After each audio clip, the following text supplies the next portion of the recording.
Today at 5, promising new data about the Pfizer vaccine. The only way out of the pandemic, in my opinion, is to be vaccinated. Why experts say the key to controlling the pandemic is young people. A court hearing for one of the stars of The Real Housewives of Salt Lake City takes a bizarre twist. It was a really nice day today, but I am tracking something that's a bit of a concern for your Easter weekend. I'll let you know what coming up.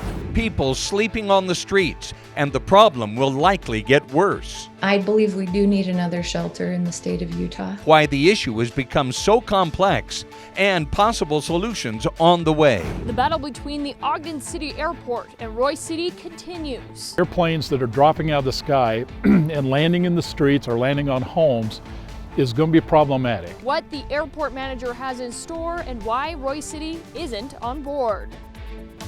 Live from Utah's news leader, Fox 13's Live at 5 starts right now. We're not going to get to herd immunity without vaccinating children. Today, Pfizer says trial results show its vaccine is 100% effective for young people ages 12 to 15. Thanks so much for joining us for Fox 13 News Live at 5. I'm Max Roth. And I'm Bob Evans. If the shot is approved for those children, it'll be a big step toward getting the pandemic under control. Fox 13's Sydney Glenn joins us from the Utah Health Department to talk about what's next. Sydney. Max and Bob, doctors say it's going to be at least a couple of months before we know if the vaccine is given that emergency approval by the FDA, and then another couple of months to start getting those shots in kids' arms. But some good news today from the Utah Department of Health. More than 110,000 Utahns between the ages of 16 and 29 have received their first dose of the COVID-19 vaccine. It's the final stretch. The only way out of the pandemic, in my opinion, is to be vaccinated. It's been 1 week since all Utahns over the age of 16 have been eligible to get vaccinated. And healthcare leaders say even the young adults are coming. I've definitely seen parents, and guardians bringing those teens, 16 and 17-year-olds for sure. We've definitely seen them bringing those teenagers in to get the Pfizer vaccine. Right now, the Utah Department of Health reports about 15% of people between 16 and 29 have received at least one dose of the COVID-19 vaccine. It is the lowest of all age brackets, but not by much. And remember, most of them have only had the option for a week. We need them to engage in getting vaccinated. And if they're younger than 18, we need their parents to engage with helping their children who are 16 to 18 be vaccinated. Now the possibility for kids to get vaccinated is getting more real. As long as vaccine was restricted to adults, we were just not in a position to fully control this pandemic. Dr. Andy Pavia says while this is going to take time, getting shots in kids' arms is really one of the final pathways to normalcy. Once we have high rates of vaccination in the general population and teenagers in general, things are going to start to change. Dr. Pavia says next is going to be those vaccine trials for kids under the age of 12, which he says are already in the works for both Pfizer and Moderna. He also says, though, you have to remember it's going to take a lot longer to do those trials when you're thinking about babies 6 months to 12 years, trying to figure out doses and things like that. Live in Salt Lake City, Sydney Glenn, Fox 13 News, Utah. Sydney, thank you. And among all age groups, it is Utahns between 70 and 79 years old who have the highest vaccination rate. Almost 85% have received one dose and about 71% are fully vaccinated. More than 32,000 COVID-19 shots were administered in Utah yesterday. The total vaccines administered in the state now is more than 1.3 million. Just under 500,000 Utahns are considered fully vaccinated. The Utah Transit Authority will disband its COVID-19 task force. They say it's time to focus on bringing riders back now that vaccinations are going well. Ridership on public transit dropped across the country during the pandemic. UTA's COVID-19 recovery team worked to restore financial stability and to ensure those who still needed to use it were safe. Now they want to focus on the future. We think that we need to refocus our attention on not what we've been doing for the last year, but what we need to do going forward, which is rebuilding our ridership. And because UTA falls under federal guidelines, they also want riders to know masks will still be required on public transportation even after the state mandate is lifted on April 10th. Let's take a look at the rest of the COVID numbers for Utah today. 512 new cases of COVID-19 reported, bringing the statewide total to more than 385,000. 135 people are currently hospitalized with the virus. The weekly positivity rate now sits at 6.7%. And 4 more Utahns lost their lives to the virus. All 4 deaths happened before March 1st. The new deaths are all men from Salt Lake and Weber counties. The statewide mask mandate expires on April 10th, but all 3 school districts in Utah County will require masks through the end of the school year. Education officials in the Alpine, Provo, and Nebo districts say the rule is good for students, teachers, and families. We really want to finish this year out strong and want to be able to keep kids involved in their activities as well as school. And so we're willing to do the mask mandate until we need to, and hopefully we can lift that sooner than not. Nebo district officials say they're grateful to their students and staff are working to keep each other safe by wearing masks. She is one of the stars of Real Housewives of Salt Lake City. But instead of appearing on her TV show today, she was supposed to appear in federal court on fraud charges. Fox 13's Ben Winslow explains why that hearing didn't get very far. This hearing went off the rails. So many people who are apparently Real Housewives fans and gawkers flooded the line for the virtual court hearing. It shut it down. Real Housewives of Salt Lake City star Jen Shaw and her assistant Stuart Smith were expected to have a quick arraignment on fraud charges, but there were a lot of issues. The court had trouble getting her lawyer on the line. Shaw herself couldn't be heard in the hearing held virtually because of the COVID-19 pandemic. The judge pointed out there were more than 250 people on the line, and some weren't muted, saying things like, "I'm on for the Housewives trial," and "So do you watch Bravo?" It wasn't amusing for the judge, who must hold a public hearing, but also needs to hear from the defendant. This is inadequate, he told everyone on the call, ending the hearing and rescheduling it for Friday to work out IT issues. How'd you get so rich? My background is in direct response marketing for about 20 years. So our company does, advertising. We have a platform that helps people acquire customers. Fox 13 has confirmed Shaw and Smith are actually among a dozen defendants accused in a nationwide telemarketing fraud case.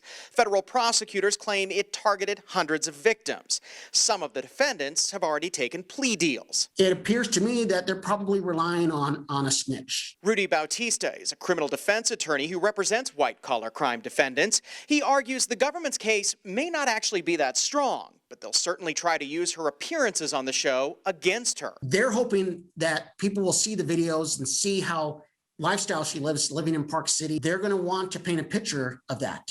But some of the things they've said, such as she incorporated companies and she had offshore accounts, that is the American way. Now, I asked Utah's Department of Commerce if it has any investigations or complaints into Jen Shaw or her businesses.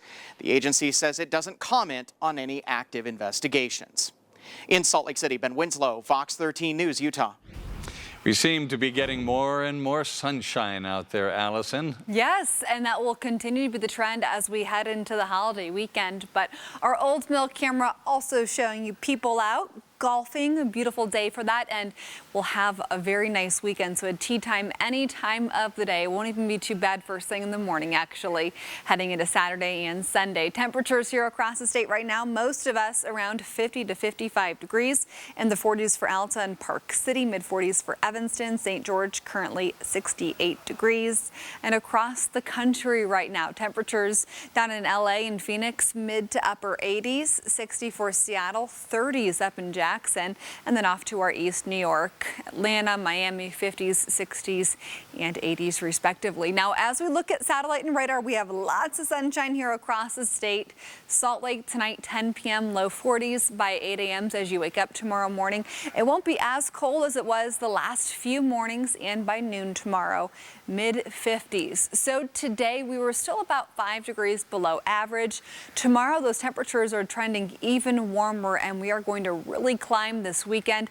And that does lead me to some concerns for the holiday weekend. I'll have that forecast coming up.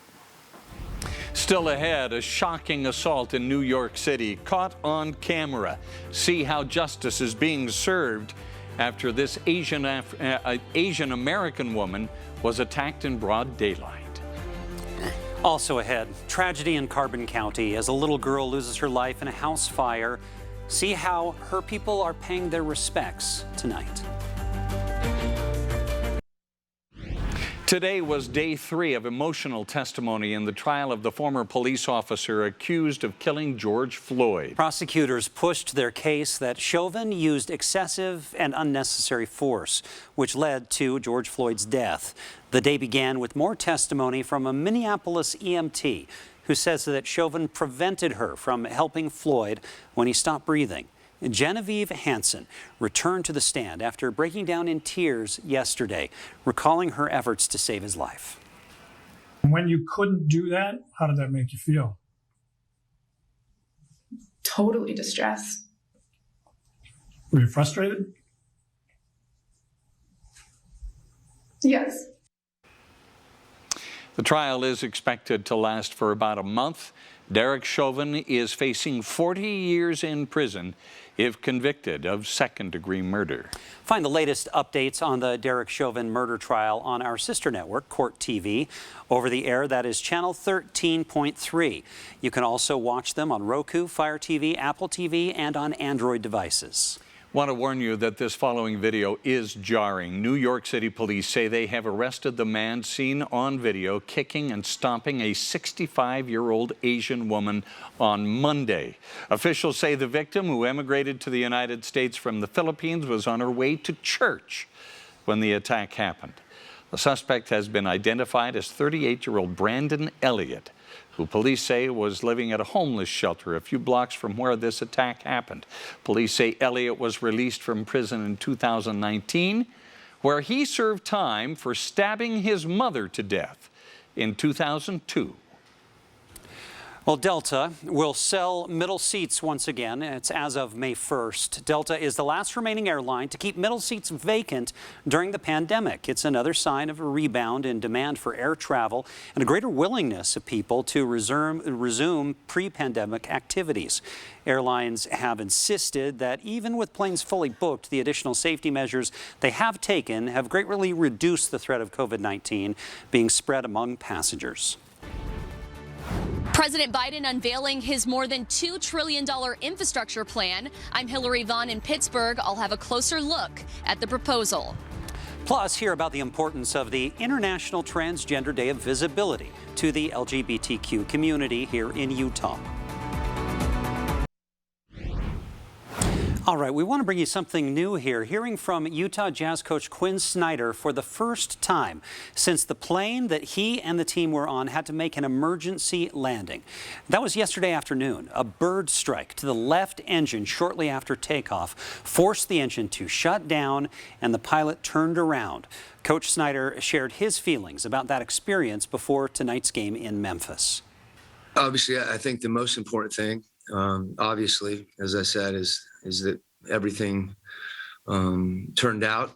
We were safe, and the pilots, you get an appreciation for their expertise and their training and everything that they do to keep all of us safe. I think obviously one of the engines blew, and there's a time, in this case, probably a 10 or 15 minute window where the pilots are assessing the situation, and no one really knows what's going on, and they're going through their different protocols and checklists, and while that's happening, you're in limbo, and that's a traumatic and eerie feeling. And later in this show, you'll hear more from Coach Snyder, plus how the airport manages wildlife like birds in order to avoid this kind of situation.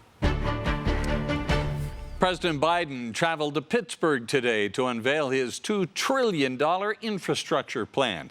He calls it a once-in-a-century investment. He believes it will create millions of good-paying jobs. But as Fox's Hillary Vaughn reports, critics want to know what exactly is in his plan and how it'll be paid for. It's big, yes. It's bold, yes. And we can get it done. President Biden addressing the country about his new infrastructure proposal. The president's plan would cost more than $2 trillion over the coming decade. It's not a plan that tinkers around the edges.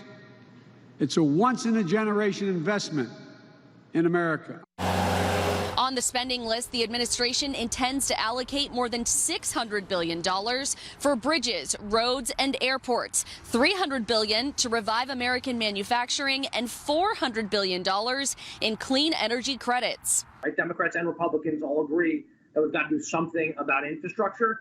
So I think it's pretty clear that this is a real opportunity for us to come together as a country behind something and stop punting and losing this competition to China. One way President Biden plans to pay for this massive spending package will be to raise the corporate tax rate from 21% to 28%. But Republicans are wary of the plan. This has been an administration of the government, by the government, for the government. The only thing it appears they're in favor of is more government spending, more taxes, and more government power over your lives. Next month, the White House will roll out its second part of its recovery plan with a focus on child care and education. In Pittsburgh, Hillary Vaughn, Fox Business. And talking about infrastructure, Utah gets high marks in a new study for the way it maintains roads and bridges, which gave me an excuse to show a picture of one of my favorites in Utah. That's the Height Crossing Bridge spanning the canyon above the Colorado River near the northern tip of Lake Powell. Utah has lots of bridges. We have 1,973 bridges throughout the state of Utah. And Max, you mentioned that you like to go and drive on those nice, beautiful country roads like Nebo Loop or taking a scenic route through Price. Now, just think about the infrastructure from your house until your campground when you're going to Moab, for example. How many intersections do you go through with traffic signal lights? How many bridges do you cross over? So a study released today by expertise.com gave Utah the top marks in the nation for traffic and driving infrastructure. They say that we did well on all of those priorities they list there. Utah maintains its roads and bridges well, has little precipitation, and better rush hours than a lot of other places. UDOT maintains nearly 50,000 miles of freeways, highways, and other roads. And they say they can make traffic better with cleaner air by doing some other things, coordinating with non-road projects, things like public transportation, and even broadband access. Now, interestingly here, UDOT itself can help distant communities plug into broadband because they have fiber optic cables running up and down the state next to the roads, and the insulating pipes have a lot of room. We have that conduit running next to the roadway with all of our fiber optic cable in it, but as you know, the fiber optic cables are very, very small. So of course we have more room in those conduits if it's needed for schools, libraries, and other municipality communications. Of course, when you talk about infrastructure in Utah, you're really talking about different Utahs. One is the highly populated areas where infrastructure is all about facilitating a whole lot of people interacting. The other Utah, small communities separated by mountains and canyons and deserts, and that's really hard to do. Infrastructure there is about spending enough money to connect smaller groups of people effectively and cleanly. Bottom line is you got to count your blessings if you're living here in Utah. You've got the great infrastructure and you've got great weather too. Yes, Allison. that's right. That was really interesting information. Thanks so much, Max. But as far as the weather goes, as Bob was saying, we have great weather for our 7-day forecast. Air quality, not even that bad. We look across Logan all the way down into Salt Lake. Lots of green dots. That's good air quality with our data from Purple Air. So love to see that. Temperatures the next couple of days will be warming up. For today, we're just barely below average. 53 degrees currently here in Salt Lake. Full visibility, light wind, dry roads, beautiful blue sky currently. But let's talk about the wind gusts because that was our main story the last few days. That cold front that came through, it really kicked up quite a bit of dust and also still pretty breezy up through Evanston and through Milford. But really not that bad compared to the last few days. Satellite and radar does show you here out west we have plenty of sunshine. Wasatch Front commute, speaking of the roads for tonight and tomorrow morning, you'll have dry roads, low 50s tonight and then mid 30s for your drive tomorrow morning with that sun coming up a little before 8 a.m. But Alta, High Wrestler, gorgeous views, clear sky currently. Our Deer Valley Bald Mountain camera facing out towards Jordanelle also shows you the ice has melted over there. And then for our Cache Cam, Cherry Peak right now facing out towards the Cache Valley. It is beautiful, but next couple of days we're going to have a very hot weekend ahead. So do not leave your kids or your pets in the car. Even though it's going to be, springtime, April, it still can be extremely dangerous, especially when we have near record temperatures in the forecast for a holiday weekend. So just make sure you're keeping an eye on the kiddos. Heat-related deaths are preventable, so that's why I like to make sure I remind you, especially this time of year as we're starting to get hot, to use caution. St. George, you're close to 90 for the weekend. Now, what it feels like here across the state currently, most of us around 50 to 60 degrees. It's a little bit warmer than it was this time yesterday. You can notice that difference out there. I'm sure you felt it. It's about 5 to 10 degrees warmer out there. But waking up tomorrow morning, we're going to be really close to average tomorrow. 34 degrees as you wake up, clear sky first thing in the morning, and then by tomorrow afternoon, how nice of a day, a Thursday, and upper 60s here in Salt Lake City. That's actually going to be 10 degrees above average. So today, yesterday, and Monday were all below average, and then we're going to have those temperatures just really heating up for the weekend. But through Futurecast, here's what I'm keeping my eye on. A few more clouds to move in as we look at second half of the day on Thursday. Timestamp top of your screen. Not expecting a whole lot with this, mostly just additional cloud cover in a few areas for scattered light showers. Now, temperatures the next couple of afternoons will be hot, but we'll still have cool mornings, mild mornings. Tomorrow morning will be the coldest of the 7-day forecast for you. So 20s for Park City, still a chilly start for skiing. Mid 30s here along the Wasatch Front, St. George around 40. And then by tomorrow afternoon, it's going to be about 60 to 70 here across the state. St. George, this is where we get concerned with the weather forecast as far as temperatures go for this holiday weekend. Close to 90 for Saturday and Sunday.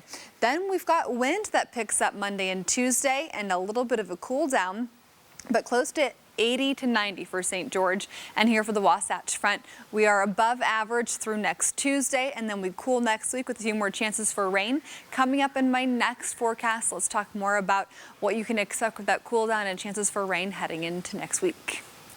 Coming up on Fox 13 News at 9. Still to come, new details released today by the NTSB after a bus crash near Bryce Canyon National Park left 4 people dead in 2019. What investigators have learned about what happened in the hours leading up to the crash. In the wake of the bird strike causing the Utah Jazz to make an emergency landing yesterday, we're taking a special look inside the department that deals with mitigation of this wildlife.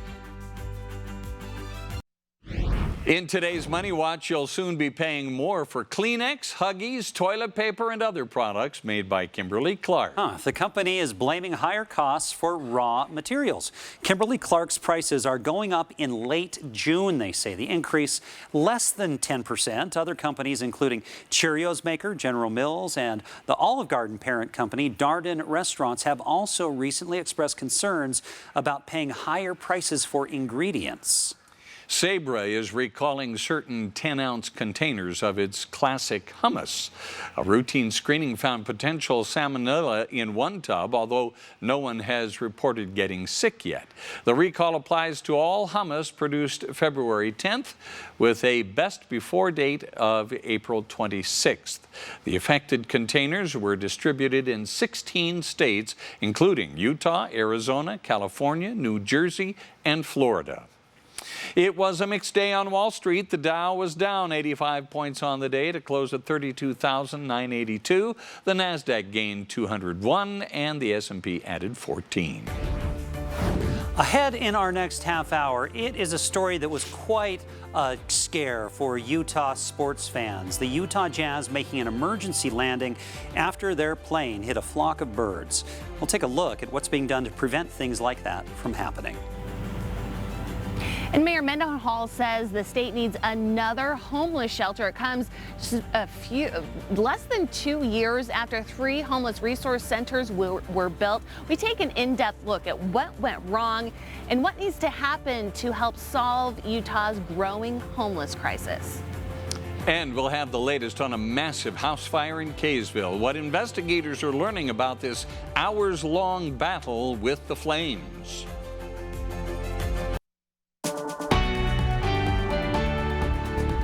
Salt Lake City Mayor Aaron Mendenhall says a record number of people are sleeping on the streets and more are expected this year. It comes less than 2 years after 3 new homeless resource centers were built to end the city's homeless crisis. Fox 13's Haley Higgins is live in downtown Salt Lake City this afternoon. And Haley, millions of taxpayer dollars and donations were spent to help. So what's happened? All right, well, I talked with homeless advocates and people here living on the street, and they both tell me the same thing. They say that when the road home was closed in 2019, the 3 new resource centers that were put in place to replace it had 400 extra beds, and that has caused a problem because the homeless crisis is getting worse and there's more people who are living here out on the street. It's just hard all the way around. Salt Lake City native Tom spent most of his life homeless, and he's seeing more people join him now behind the Rio Grande. It's really hard. There's so many people out here now.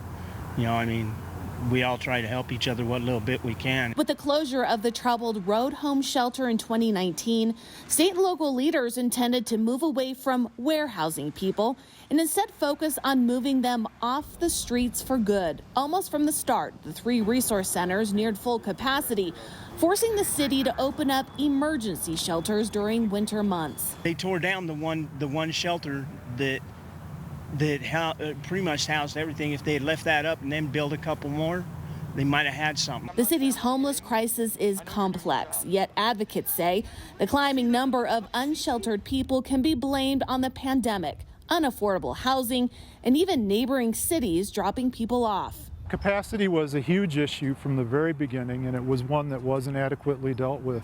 Mayor Mendenhall admits the resource centers aren't reaching the chronically homeless.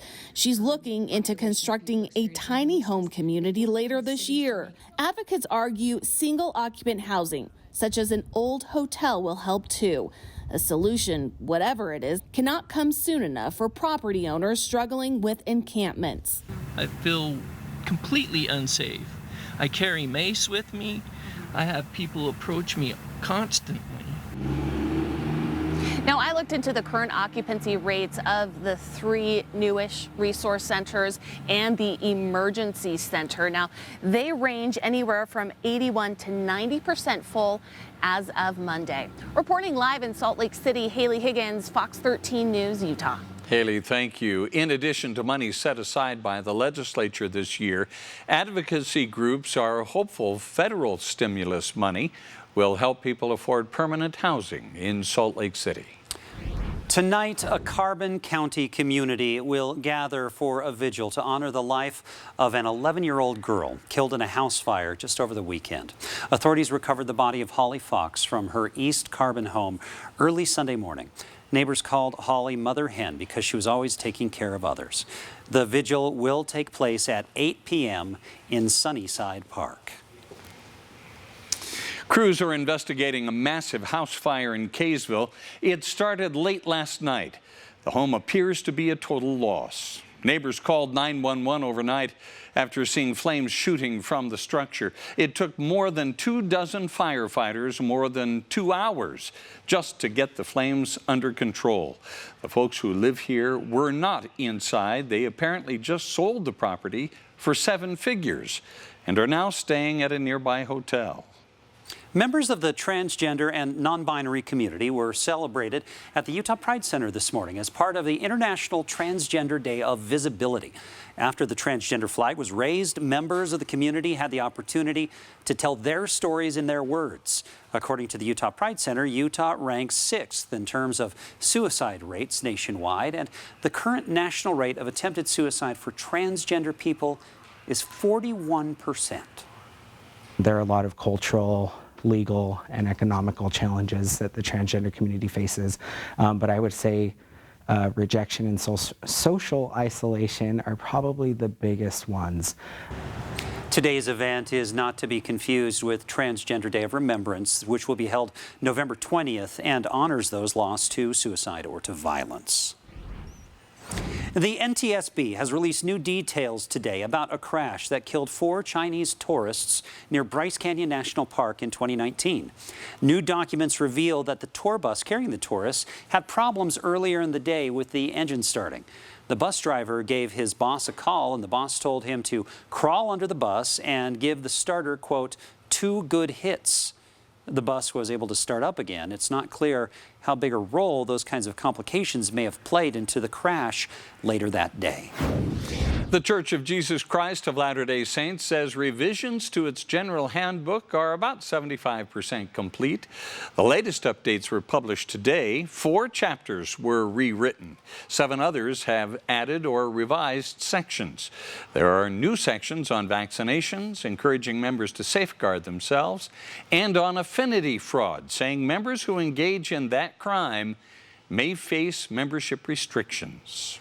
The Salt Lake City International Airport Wildlife Division, yes, there is one of those, is investigating yesterday's emergency landing of the plane carrying the Utah Jazz because of several bird strikes. New at 5:30, Fox 13's Spencer Joseph spoke with the team doing that investigation and reports on the work they do to prevent bird strikes. On the north side of the airport, far away from any runway, sits a bird cage.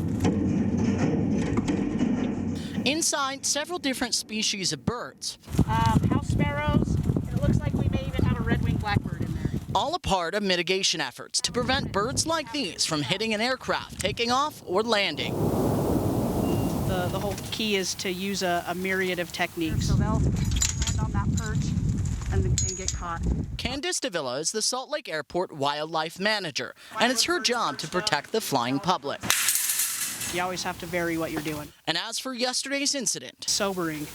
Being the wildlife manager, obviously we see, I don't want to say every day, but we do see strikes regularly.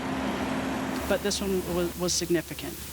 It's probably some of the more significant damage that we've seen probably in the last 10 to 11 years. And investigating when things go wrong is also a part of her job. Just based on the evidence that we have now, it was about 3 miles out. We don't have a species yet.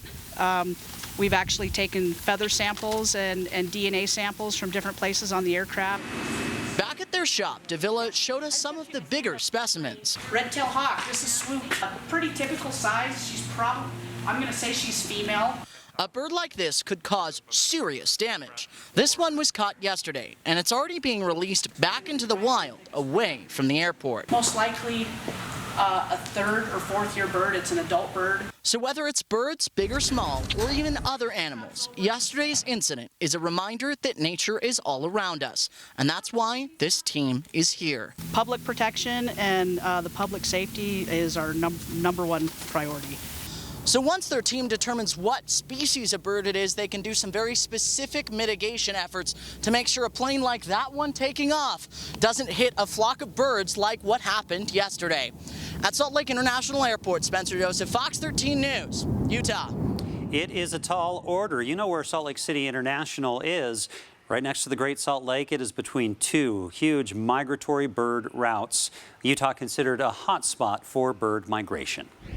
Well, whether you are a bird or a plane, it's great flying weather today, Alice. Yes, we've got beautiful blue sky here across the state. We'll have temperatures that are going to be very warm heading into Easter weekend, but starting with a beautiful view looking over towards Mount Olympus and the Cottonwood Canyons. Beautiful day, low 50s, a little bit below average today, very light wind currently, but the forecast for tomorrow brings you above average. Temperatures here across the state right now mostly in the 50s here across Utah, but we head into this weekend and we're kind of skipping comfortable temperatures for St. George and going straight into very hot temps for daytime highs. Fairly light wind here across the state though, and this is a much welcomed scene, I'm sure, for many of you after dealing with the very gusty conditions for Monday and Tuesday. And Salt Lake through the rest of the evening, our temperatures will be in the 50s through 7 o'clock tonight and then into the 40s overnight. By midnight, we're back close to 40 degrees. soon as you wake up tomorrow morning. Wake up weather here along the Wasatch Front, mid-30s, 5 a.m., 7 a.m., 9 a.m., back into the 40s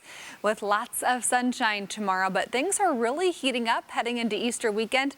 I'll have your full forecast coming up. Thank you, Allison. Still ahead, there have been several earthquakes in southern Utah recently. We'll explain why experts say it's nothing to worry about.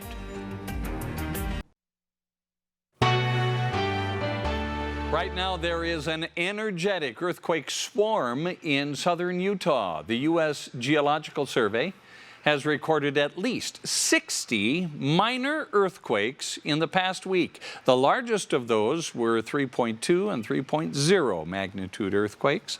They were centered about 5 miles southwest of Milford. Now, despite these tremors, seismologists say this is not something to really worry about because earthquakes are common in that area of the state. The Park Silly Sunday Market is scheduled to return to Park City's historic Main Street this summer. It's slated to resume operations June 6th through September 26th. Mask wearing and social distancing are expected to be enforced at the event. To learn more about being a vendor or to apply, you can head to fox13now.com. Still to come, talk about an act of kindness, see how Sandy firefighters went to the extra mile to help a man in his hour of need. Coming up in sports, we'll hear from Utah Jazz head coach Quinn Snyder after yesterday's plane accident. And is that the reason why Donovan Mitchell is not with the team in Memphis? He'll answer that question.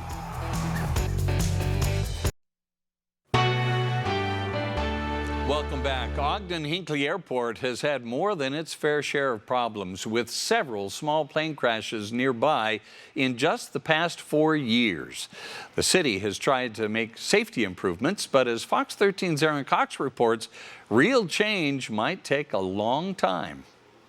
The Roy City Mayor says they are working on 2 major issues right now with the Ogden City Airport manager. The first being how to prevent crashes in this area, and the second being how to prevent moving people out with their new expansion plans. Another freaking plane crash.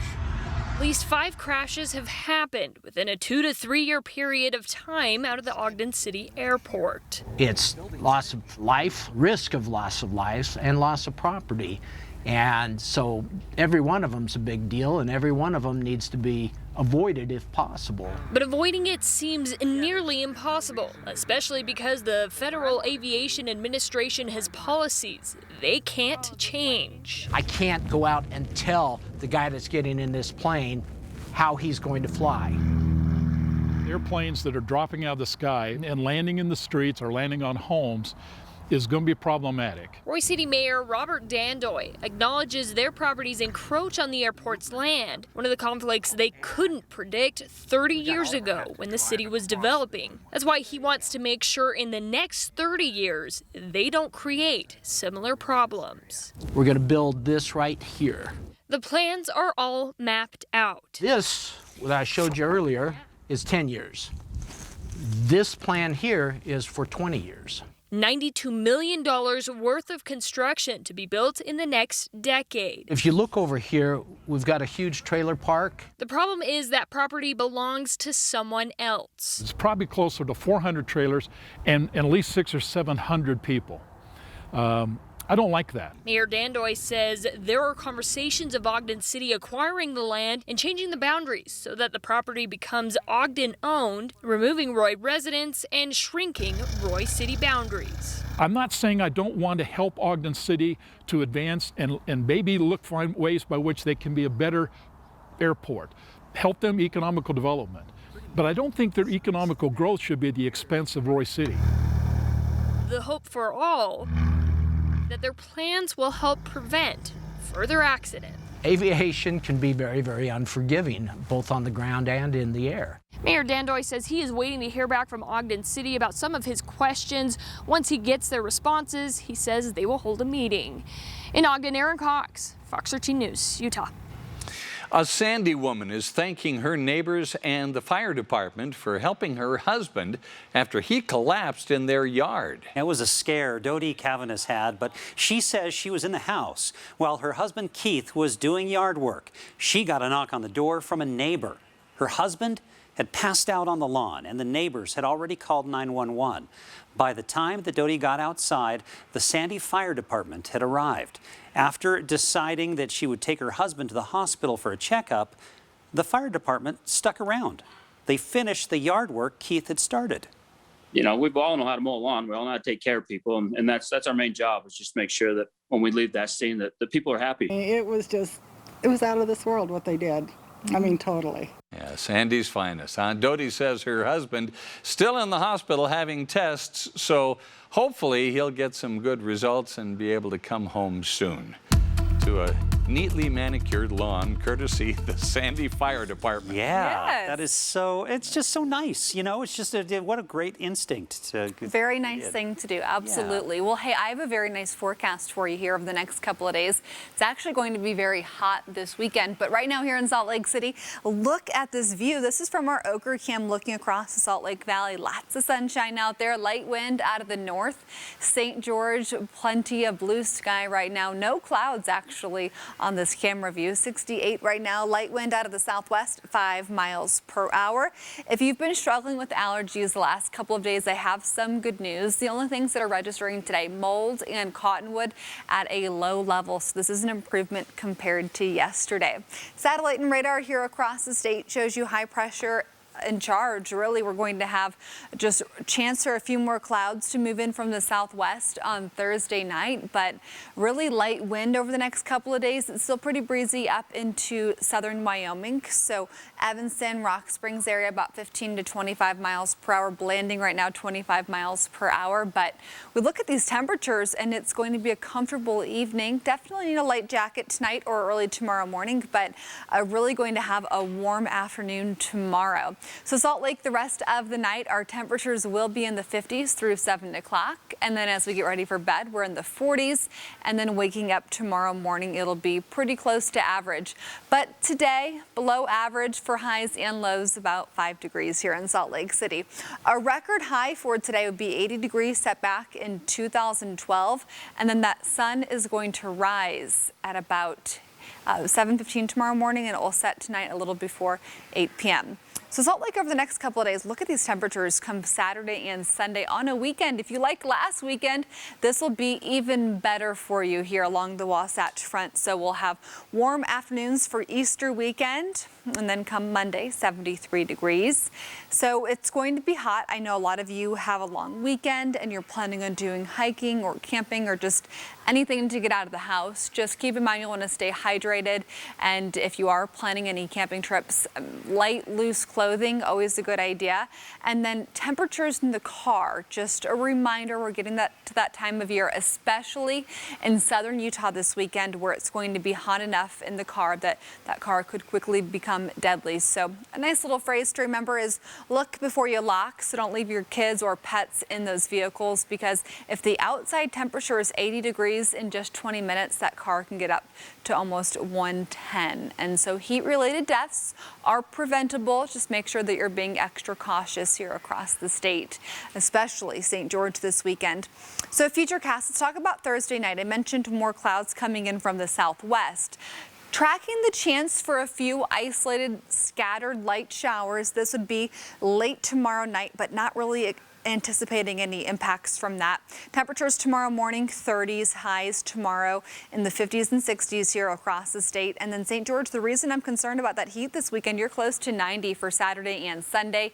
And then early next week, windy for Monday and Tuesday, along with a cool down back into the mid-70s middle of next week. Wasatch Front 60s tomorrow, 70s after that. And then we'll cool down early next week with a few more chances for rain middle of next week. The Jazz lived through a dramatic experience yesterday when their plane hit a flock of birds, forcing an emergency landing. They did get another plane, but Donovan Mitchell did not travel with the team to Memphis. He's out for personal reasons.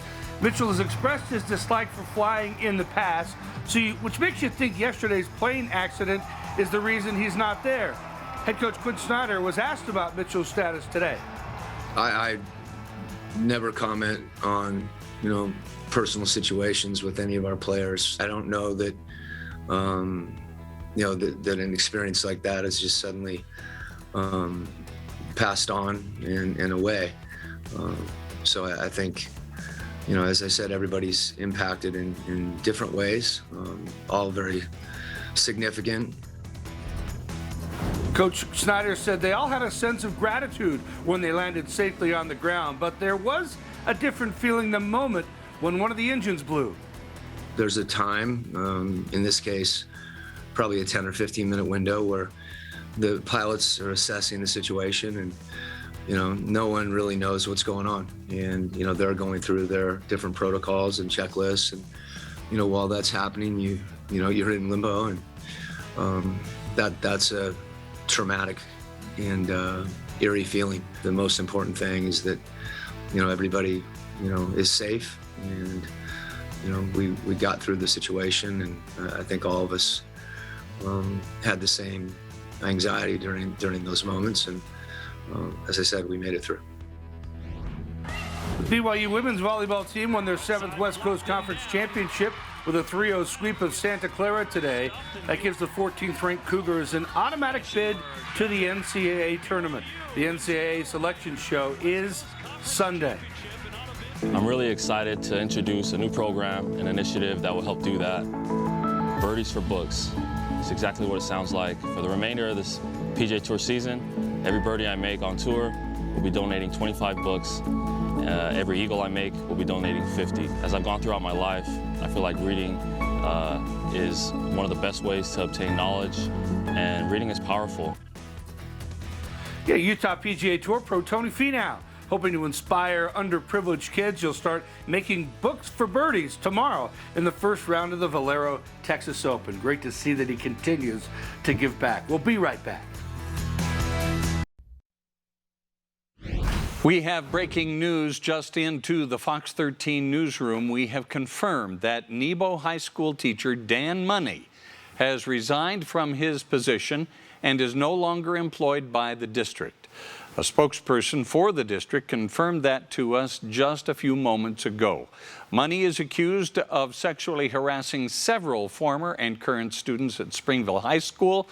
It was also the subject of a protest earlier this week. We'll have much more on this developing story on Fox 13 News at 9 and at fox13now.com.